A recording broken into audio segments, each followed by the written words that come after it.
આજે કોઈને બધાને આંખો છે ને આંખોથી દેખાય છે, પરંતુ એનો પોતાનો ધર્મ લઈને આવેલી છે ને શરીરમાં, એને આવેલી છે કોઈના કહેવાથી આવી છે, કોઈનું હપાડ્યું છે, એમાં કશું છે કશું તો કોને મોકલીએ? એ આપણે કોણ પાછા પોતે તો દાદાએ તો પોતું ફેરવી માર્યું એના પર, ચોખ્ખા કરી.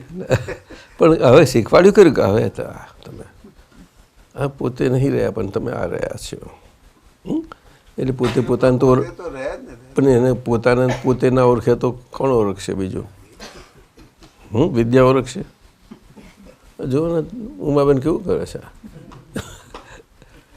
બેવને સરખું છે લાગે પડે છે. તો સરવારે એક પર જ આવી જાય છે, સરવારે એક પર આવે છે. એટલે ઘર જીત એટલે આ મન વચન કાયા. અને છતાં વ્યવહાર કોઈને નડ્યો નથી. એ દાદાની મોટી દેણ આ વખતે ઋષભદેવ દાદાને પણ એ જ દેણ તે વખતની બધાને, પરંતુ પછી રહી નહીં એ દેણ.